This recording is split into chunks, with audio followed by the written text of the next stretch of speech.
Hi, welcome to the F1 Time Portal, a Formula One history podcast by a couple of friends that love Formula One. I'm your host, Rosa. And I'm your oil crisis host, Luigi. And today, we're rating drivers from 1973 for our special series, the Time Portal Championship, and this is part 3. So let's go. Hello, Oil crisis, Luigi? That's right, yes. All right, well, before we get into that, I want to welcome back Dan for part 3. How are you, Dan? Very well, thanks, Rosa, and thanks for Luigi for having me back. He had his own little oil crisis, right? He had his own tech crisis. So what's happening in 1973? There's an oil crisis. It happens at the end of 73, but it plays out more in 74, but it's known as the 73 oil crisis. Some sort of, do you guys remember this, or am I talking? No, I don't remember it. Oh, this was a big deal. This risked Formula One. Formula One was almost not going to run. No, it was a big deal at the time. How can you guys remember it? You were only just born. Because it was cold at home at night. It's on all the financial charts. Ah, I see. Okay. So if anyone's investing, you look at these historical charts, and that's always one there. There's the GFC, there's the oil crisis of 73, and so on and so forth. Right. Okay, there you go. I don't want to try to explain what it was, but it was something to do with some countries trying to limit distribution to try to adjust the supply of oil. Yeah, okay. And it blew up in their face, something like that. Okay. That's how I'm pretty ignorant about it, other than knowing it existed. Okay. Well, thank you for that cultural and historic lesson. Now, let's move on. Very related to F1, by the way. Yeah, that's true. You did choose something related to F1. Well, what are we up to? Race 11. Yes, the German Grand Prix. So over to you, Rosa, to read out the review that you wrote. The review that Rosa wrote. Yeah. Okay. Buckle in, everyone. Stewart started on pole ahead of Peterson and Sever. Fittipaldi was down in 14th, still recovering from his injuries. Peterson retired halfway through the first lap, and the Tyrrells were unchallenged. Ickx was third for McLaren. That's it. That's all I got. Over to you, Dan. I don't have a whole lot more than that, Rosa. Given you're the brains trust, and I'm just here to ride off of the back of your summary. So, look, in third, I gave it to Ickx. A podium's a podium. Second, I gave to Sever. Second is better than third, was my rationale. Right. And in first, drum roll, I gave it to Stewart. Surprise, surprise, because a win's a win. So, frankly, I'd rather be talking more about the circuit itself, which I reckon when I gave my scores back in 1951, I actually gave it to the circuit. You did. To the circuit. And I was gosh darn tempted to do it again, except for the fact that I had already done that. Look, the Nordschleife is an amazing circuit, and it is used today, but not by F1, and that's a damn shame. Amazing circuit. Love so many parts of it, including the carousel. Have you been there, Dan? I haven't, but I will. You will. Good on you. Me too. And modern me F1 too. cars around there would just be absolutely awesome. So I know. It would be the most I'm just imagining these cars going at full tilt around there. Would have been amazing for the fans to watch. It would have been. It did open this track up. That obviously that would cost them a fortune to put the concrete barriers all the way around. But it would have the biggest attendance of any race in Formula One history, because they could fit at least 1 or 2 million people around that track. Yeah, exactly. Okay, yes. So I've got no complaints about your picks were pretty much the podium, and I was having a quick look, and Severt finished only 1.5 seconds behind Severt, so it showed that Severt's probably holding fort, if you know what I mean. Well, hang on. What did you say? Ickx finished third behind. Okay, behind Severt. Stewart and Severt, like 1.5 seconds between them, and then 40 seconds later was Severt. Was Ickx. Ickx, sorry. Yes, thank you. You keep saying Severt was behind Severt. Like, how is Severt going to finish behind Severt? Yes. Okay, so my top three are, my third place is Rosa. So, because it's the shortest TP race review of all time. And I'm absolutely certain that if it was the most boring F1 race of history, that if it was Senna's last F1 win, because this was Stewart's last F1 win, she would have written at least 2 paragraphs. But for Stewart, it's like 2 sentences. In fact, I didn't even mention that he wins. No, it's just implied. It's just implied. Yeah. So I think it's a special mention for third place, which showed there wasn't much in the race. I gave congratulations, Rosie, your second pick in Formula One. Yes, I think this is my second points. Yes. Yeah, and you were born, at least you were alive to get the point. I'm alive, yes.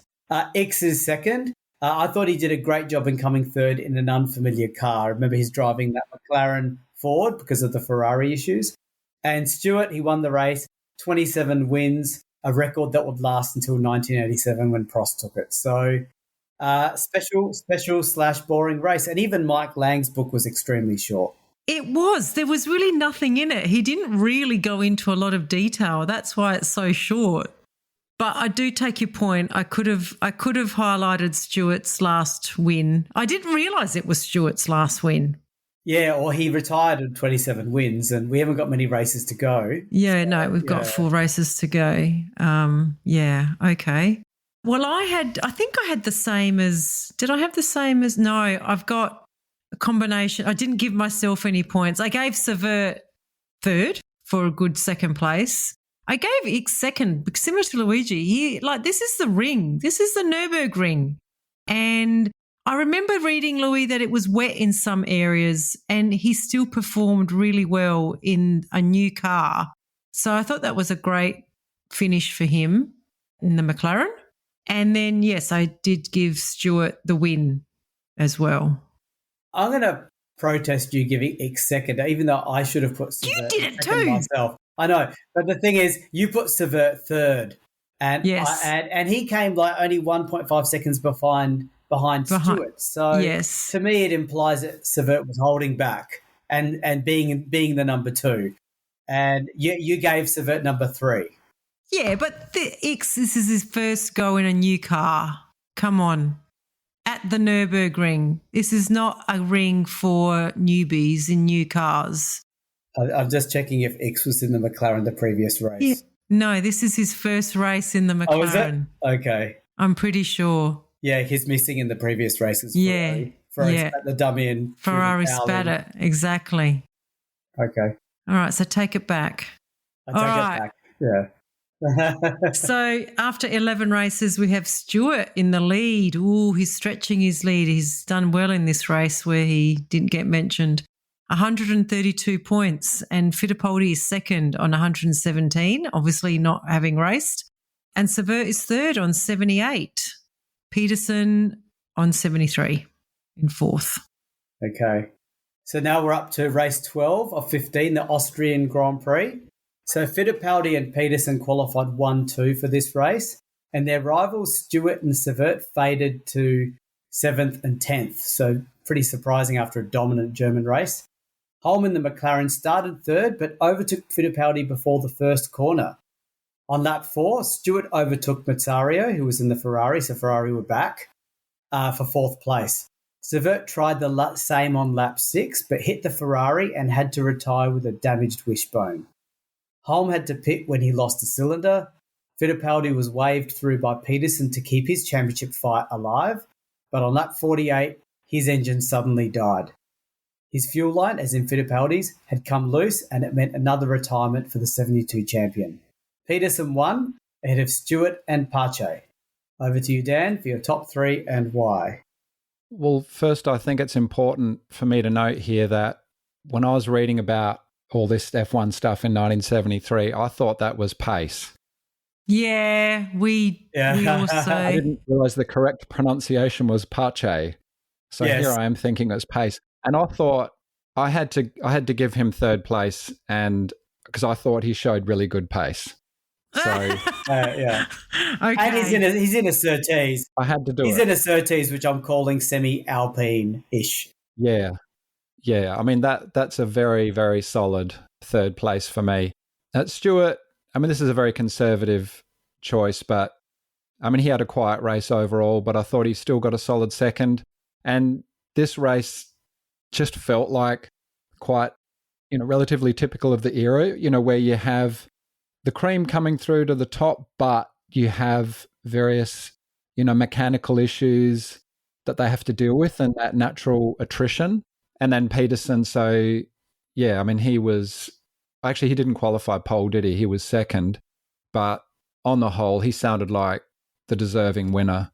He was leading anyway when he waved Fittipaldi through, so it sounded like he was going to win anyway. So I thought he deserved the 8 points for first. It would be crazy. I agree with you, Dan. It would be crazy for someone to pick Fittipaldi first when Peterson waved them through. Wouldn't you, Dan? I mean, can you imagine the drivers now just, waving their teammate through? Yeah. It's only if they're ordered to over the radio, and even then they don't usually do it.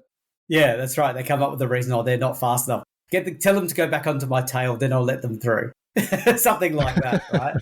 So my third, I had Mazzario third, and I'm sort of regretting it a little bit now. But the reason why I picked him was because for being the only driver willing to drive the new Ferrari, and they're not only qualifying an impressive sixth, but clearly, I think I meant to say clearly, not cleanly, took out Stewart in the Tyrrell, and he continued to drive. So I don't know why I'm rewarding him for that, but I guess I'm impressed. I don't know why you are either. That's out of character. Yeah, I mean, he was willing to drive that Ferrari when Ferrari were really in the doldrums. I mean, the mere fact they withdrew from a race to get themselves in order. So, yeah. Stewart, I had in second. I felt like he had a decent recovery drive to get back up to second from a poor qualifying. I think he was like the one in 10th or something. Is that right? And Peterson, I put him easily first. He stormed into the lead from second on the grid, and he even waved his teammate through and still won when his teammate retired. So, yeah, he had the race, and if he didn't wave his teammate through, he was going to win anyway. So, yeah, no-brainer to me. Well, you two are just have no sense of the theatrical here, because I've mirrored Dan's third place and I've given it to Pache. I thought that was a good finish for a Surtees. I'm not sure, but I think that might be their first podium for the year, Louis. I'm not sure. It could be. I'll check, but go on. Yeah, so I thought that deserved some points. Yeah, I was surprised at your Mazzario call there, Louis. Like the last time a Ferrari driver took someone out cleanly, you went off your tree. So I just not sure about that. But anyway, so I actually righted some wrongs in my tips, because Peterson obviously wanted Fittipaldi to win this race. So I gave Peterson my second spot for being a good team player and the eventual winner, although it was inherited. Fittipaldi should have won this, but for his issues that he had on lap 48 with his fuel line. So I have righted the wrongs of this race, and I have put in place the actual winners that should have happened on the day if Fittipaldi did not have those issues with his fuel line. And can I just check, is your name Colin Chapman? Just checking. Or is it Rosa? I'm just checking. Yeah, well, my name's not going to be Colin Chapman in the next race, that's for sure. But in this race, I think that's what should have happened. That's what they determined to happen, and it didn't because of the fuel line. So I know what you're saying, that Peterson waved his teammate through and he was the real true winner and the deserving winner. At the end of the day, they didn't want Peterson to win. They wanted Fittipaldi to win. I'm calling this towing the corporate line pick. Okay. What do you say, Dan? I'm just putting it down to philosophical differences at this stage. Thank you. All right, so let's see what's happened at the end of this race, though, because, yes, Stewart is still in the lead. He's on 144, and Fittipaldi is second on 125. Peterson's third on 95. I'll stop there because I don't think Stewart's got any hope. He's on 78. It's really between Fittipaldi and Stewart now. And I'm worried about what just happened with your picks there, because let's see how this pans out. Oh, you're worried now. Yeah, now I'm worried. Yeah. All right. Well, we're up to race 13 and we're in Italy. So the situation here is if Stewart manages to finish third or higher in this race, he will clinch the Drivers' World Championship. A lower points finish would almost need Fittipaldi to win. It was Peterson who claimed his 7th pole position of the season ahead of the McLarens of Revson and Holm. Stewart started in 6th with his teammate and closest rival Stewart in 11th. Fittipaldi started in 4th but was 2nd before the first corner. Stewart got up to that vital 4th position until he had to pit with a flat rear tyre. He rejoined in 19th, but by half distance he was up in 8th place. With 7 laps to go, he overtook his teammate for 4th position. I reckon he was waved through, by the way. So Fittipaldi would have to win the race. However, Peterson didn't let his teammate through on this occasion. Although it is not known whether this was a team order or not. There are varying accounts of this, so we couldn't really get down to the truth of it. Fittipaldi finished 2nd ahead of Revson. Stewart was awarded the 1973 Drivers' Championship. Yeah, just to recap, the gap between Fittipaldi and Peterson was less than a second, and Peterson sort of tried to hand it to him. He tried to, right at the end. This is the era of no radio, remember? So, yeah. All right, he kind of sort of tried, but didn't totally try. Didn't. Maybe he had a good hard think about it after the last race. Yeah, he decided that what was Rose's I thinking picks. waving that guy through? He heard Rose's picks and thought, nah. Yes, like I said, there are different accounts of that moment. Mike Lang says it was a team order Mike Lang says it was a team order, but Peterson didn't do it. And other books say that it was a team order for Peterson to win. So we don't know exactly what happened. And I don't know, Louis, did you try to find footage of this? No, I didn't. It would have been interesting to see, actually. But there was a lot of footage on other races this season. There was, yeah. Okay. I take it Peterson's not around anymore to answer that question? No. We can't say why or when, because that's but no. I have some hesitation when I read out my top 3. Thinking about it again, I feel like in another moment I probably would have given Stewart 3rd. I didn't. I gave it to Revson, but like Stewart did an amazing comeback drive. When you think about how far he dropped during the race, he was already up to 4th and then he dropped. He dropped way to the back and then fought back amazingly well to finish. Actually, did he finish 4th in the end? Yes, he did. Yeah, I thought he did an amazing job and probably he was the more deserving, but I gave it to Revson. Well, he got the podium. And look, he's just got a fantastic name for a racing car driver, like Revson. You've got to acknowledge that. You know, whether you look at it as Revs on, like it's just a fantastic name for all the petrol heads out there. It just must be acknowledged. So given his performance and his name, I gave him 3rd. Fittipaldi did an excellent race. I thought he deserved 2nd. And yeah, I mean, it seems like I'm playing the ball straight down the middle, but I mean, Peterson got the pole and he got the win. So, I mean, I couldn't ask more of him. So yeah, I gave him the 8 points for 1st. How about you, Luigi? Yeah, so I had Fittipaldi in 3rd for giving us the ultimate dummy spit by vowing to leave Lotus at the end of the season due to the perceived betrayal that he felt by Peterson not handing him the win. And I felt like it was giving us a modern type of controversy, but doing it way back in 73. So I'm giving... We do love that as F1 fans, don't we? I mean, we love the racing, the skill, the speed, all of that, but this was a big dummy spit. He was like, I'm leaving this team, you know? Yeah, that's gold.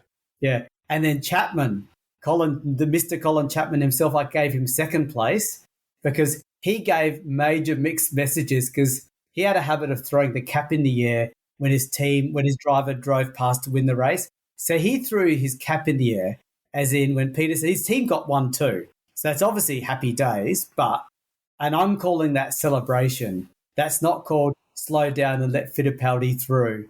So I'm giving Chapman second place for giving us another modern type of controversy from way back in 73. So you had two controversies in one. You had Fittipaldi dummy spitting and Chapman giving mixed messages, throwing the cap up in the air when the wrong driver is winning the race. Is it mixed messages, or do you think he actually then stuffed up the strategy? Well, they didn't have team radio to do strategy. Yeah, but they had signs and billboards and things. Like, you did have to wait until the last lap of the race to give him the message. Was it Mike Lang that said he felt Peterson should win because Peterson was the fastest all year? No, it was another book that I've got. Another book, was it? Okay. That said that that's what the team thought, and that's what Colin Chapman wanted to do, to recognise Peterson, given that he was the faster driver throughout the year. Maybe it's so short-sighted. They could have had another world champion. Yeah. You'd think they'd put the signs up, let him through, like not on the last lap, not on the finishing line. No. You know what I mean? You do it earlier on, you know? Yeah. And I gave Stewart first because I felt an amazing comeback drive, a bit like Dan. You didn't give him points for it, but you talked about it. He qualified sixth, fell back due to a puncture, but came back up to fourth. So I think it was an amazing comeback drive. He did what was required to win the championship, and he won the championship. So good on him for that. I've just realised I've put the wrong number. Oh, okay. So I shared my third place. So I shared it between Stewart and Stewart. They get 2 points each. So Stewart, I think he was lucky to get fourth. I think his teammate waved him through easily. So he wins the title though at this point. So he gets 2 points from me. And I gave Stewart 2 points because without him, Stewart would not have won this title at this point in time. I gave Revson my second place for the win, but I have put Fittipaldi first. He should have won this race. Peterson won. Did you mean Peterson won. That's right. He came to should that be Peterson that gets second place? No, I think I had good drive for second initially. Oh, okay. Yeah, okay. And that was the right comment, right driver, right comment. And then, I gave Fittipaldi my first place because he should have been awarded the win through team strategy. It's just ridiculous that they knew that if Stewart finished fourth, to keep his championship alive, Fittipaldi had to win. So as soon as Stewart waved Stewart through, they should have switched the cars and Fittipaldi should have won. So I'm fixing up Colin Chapman's mistake. I'm disagreeing on two fronts. One, Stewart finished ahead of Stewart by like 13 seconds. So, yes, Stewart waved him through as a number two. Stewart waved him through. Yeah, Stewart waved. Did I say that? Okay. You said Stewart. Yes, Stewart waved Stewart through and Stewart finished 13 seconds up the road. Fittipaldi. Okay. So basically what you're saying is Stewart would be like, you can either wave me through or I'm passing you. Yeah, so it's one or the other. Is this going to happen the easy way or the hard way? And why didn't Fittipaldi, seeing the writing on the wall, why didn't he just take things into his own hands? Why did he wait for the boss to make a call? You know what I mean? Well, because that happened in the last race. Or is it because the boss made the call in the race? Is it because Peterson's too fast? Is that the problem? Well, I don't know. Probably he was faster, but I still think it's a bad strategy call. The guy was ahead. Obviously, he'd won enough race. I mean, Peterson at this point is nowhere in the championship. It's a Fittipaldi and Stewart battle for the championship. Like, even though he was faster, he didn't win the races. Yeah, I'm not disagreeing with you. We know Peterson was unlucky, but I just think you're being a bit over generous on Fittipaldi is what I'm saying. Okay. Dan, you agree? Well, yeah. Dan's not taking any sides on this. It's a philosophical thing again. Fittipaldi. Yeah. Between Holman and Fittipaldi. I don't know. I just felt clearly on her bedroom wall, big posters. No, there's no such posters. In there with their 70s hairdos. Yep. No. Yeah, I just feel like Fittipaldi got a bit – I think we also said it in our race wrap-up. He was a bit unlucky this season that he had a few mishaps and the injuries that took the guts out of his championship. Like the middle part of the season was just a write-off for him. And then when he did get back in the car and start doing something, we had Colin Chapman against him. Anyway, so yeah, I know I take your point on Stewart. I think that's a fair. I probably should have switched Stewart and Revson in my points. But Stewart's still in the lead. He's on 154. Fittipaldi's second on 143. And Peterson is third on 103. Okay, so we're up to race 14. This is going to be confusing, so get ready for some confusion. I'm going to do the best I can on this one. So Peterson started on pole ahead of Revson and Scheckter. A heavy shower fell before the start, and all but one driver started on full wet tyres. After the start, Peterson was leading Scheckter and Lauda, while Revson fell back to 7th. Lauda was comfortable in the wet conditions and actually grabbed the lead on lap 4. Peterson crashed out on lap 16 before the track dried up and everyone started coming into the pits to change from wets to dries. The race organisers got confused with the order of the cars, even more when Scheckter and Stewart crashed, and as was agreed after the Dutch Grand Prix, the pace car was deployed. I think this was the first time the pace car was deployed, which today we call the safety car, or I call the strategy car. No one, however, knew for sure who was in the lead, and the pace car driver picked up Ganley, who we believe had not yet stopped for new dry tyres, we think. After 10 laps, during which the track had completely dried, the field was released, and Ganley, who's not a top-level driver, imagine a middle-level driver having two top drivers right behind them. He held off Stewart and Fittipaldi for what they called 8 inspired laps.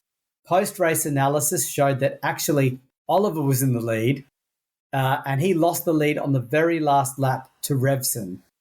Lotus team boss Colin Chapman believed Fittipaldi won after passing Ganley, but 3 hours after the race finished, Revson was declared the winner, with Fittipaldi in second and Oliver in third. I told you it would be confusing, so we've just told you the top 3 because it was even the race review was very complicated. Over to you, Dan. Yeah, well, I'm just about to throw it back over to you as well, Luigi, because, yeah, I found it confusing and trying to piece together, a lineup rating on performance out of that is probably easier just to discount certain drivers rather than put drivers in. So, look, for me, I just said, okay, Oliver, you get third. You get to keep third. I don't feel like I've got a whole lot else to go off of. I'll defer to the brains trust on that one. Fittipaldi, sure, second for you.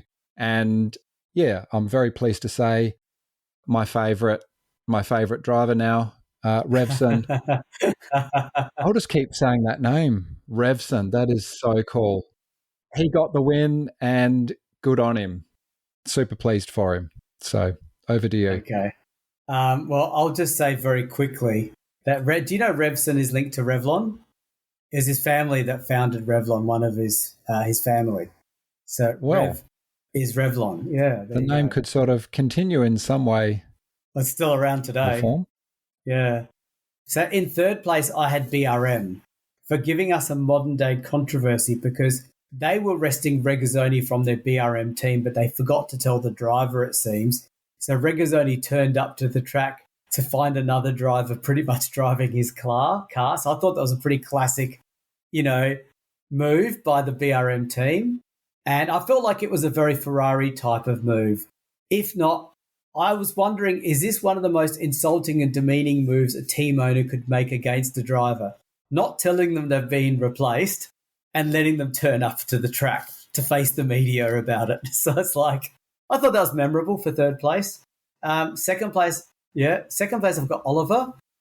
Penalty car timing, and Oliver is at the front suddenly, but only because he was nearly a lap down. There was a bit of confusion there.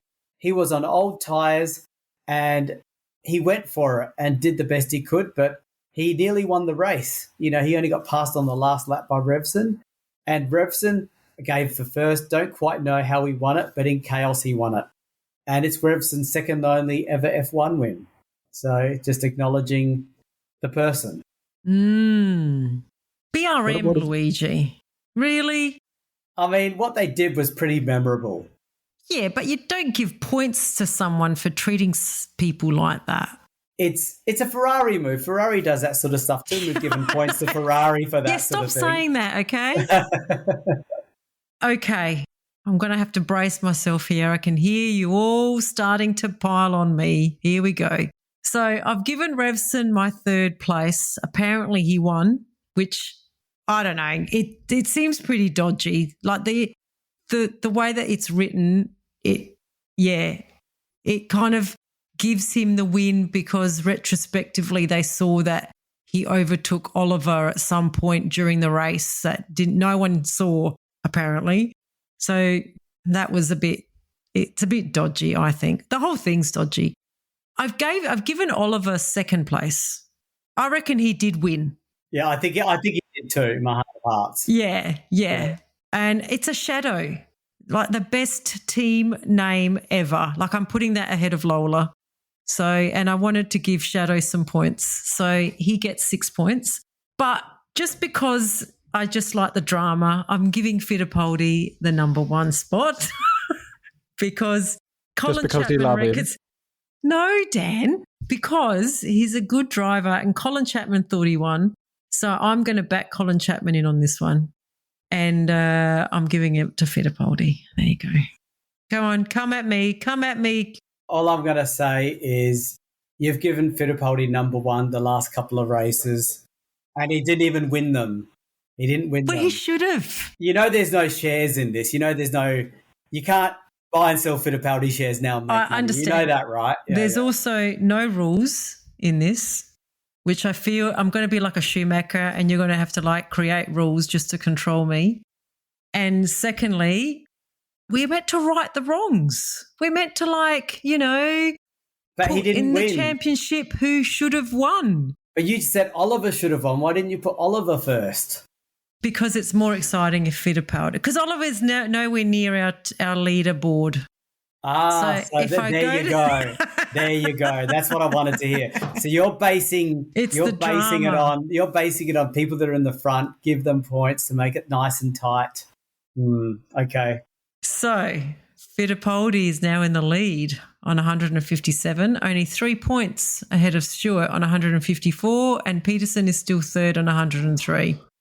Actually, guys, can I quickly interrupt? Just something I want to add that I noticed there is that Tim Schenken, Aussie Tim Schenken. He was Aussie, actually, yeah. He raced in that race. I think it might have been. He was in a few races. It's only year, F1. Actually. No, he did a few. He did a few. He did he? Yeah. This year. He did. So, yeah, I mean, I didn't really know him as an F1 driver. I just knew him as the race director for supercars here in Australia. There you go. Very important job, and he's done a fantastic job in that role, in a very, very difficult role where they're banging doors all the time in every race. Yeah. And he has somehow managed to not be the most hated man in supercars and possibly the most respected. Points. Yes, he deserves points for that. I probably should have.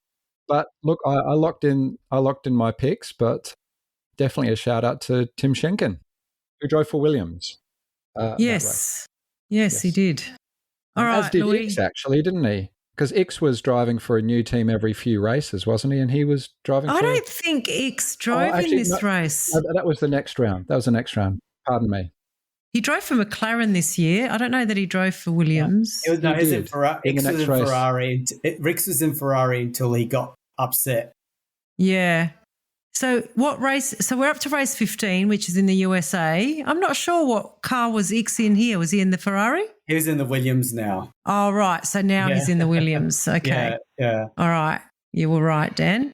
Okay, so this is race 15. We're in the USA. The 1973 season, oh yes, now I remember, ended on a very low point when Stewart crashed during practice at this race and was killed on impact. Tyrrell withdrew from the event, giving up the manufacturer's title to Lotus. Peterson started on pole for the 9th time this year, ahead of Reutemann and Fittipaldi. Hunt in the March passed Fittipaldi and Reutemann and came within a second of Peterson. Peterson held on to take his third win in 4 races, ahead of Hero of the Day Hunt and Reutemann in third. Over to you, Dan. Gosh, I feel like whenever a Formula One driver dies in one of these races, I just left kind of holding my breath and having to take a deep breath before I say something. Yeah, very, very tragic. Sever losing his life in that race. I gave him third for demonstrating his commitment to the sport.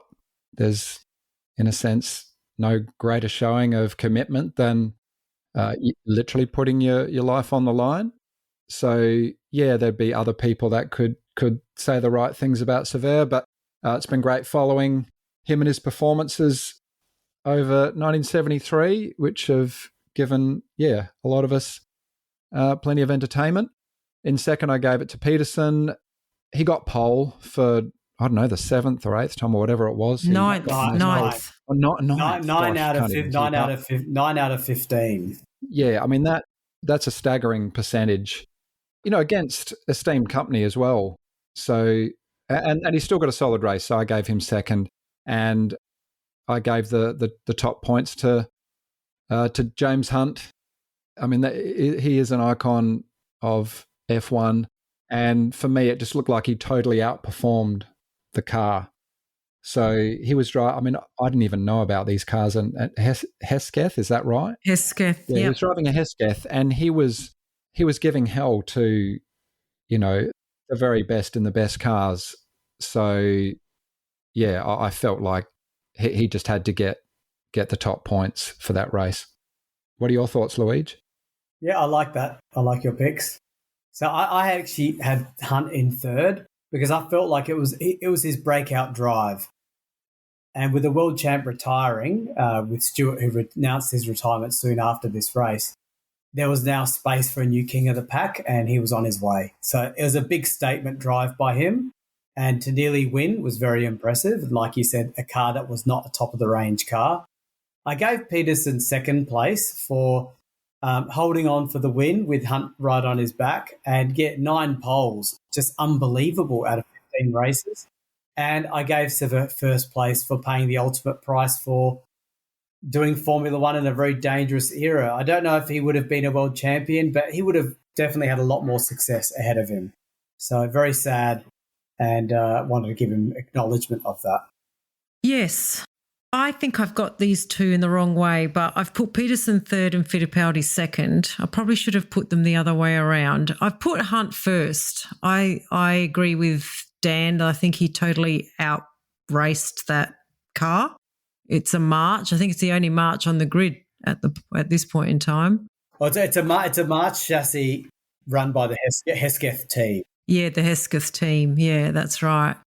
So, yeah, and for him to be only like a second or whatever it was up on Peterson was an amazing feat. So, yeah, somehow I think when I read the full race review, Fittipaldi's tyres started to go. So he lost second place to who did he lose second place to? To Reutemann.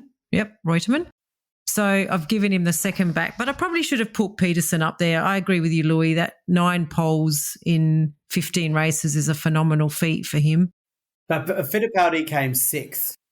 Did he? So, yeah. Oh, he kept it. That's right. He kept going back through the field because of his tyres, I think is what I thought I read. Yeah. So they're my picks. But yeah, very excited to see Hunt come through in such style. I'm going to protest Fittipaldi second place. Yes, I knew you would, and and you'll see why. I've admitted that he probably should have gotten third in this, and I should have probably given Peterson more credit for what he did throughout the season with his 9th pole and winning. That's 2 votes to 1 on that one. I'm sorry, Rosa. That's all good. That's what I don't care. Not many people agree with Luigi on this thing. Well, so, I care, and I think a lot of people are going to care. When they see these results, they're going to care. That's all I can. Get ready for hate email, Rosa. That's all I can say. Okay. Oh, I did have the I did have the actual real thing pasted in here, Louis. Did that disappear somewhere? Anyway. Oh, no, I see it there. Oh, I don't. Okay. Okay. I can go through that if you like. You go through that, yep.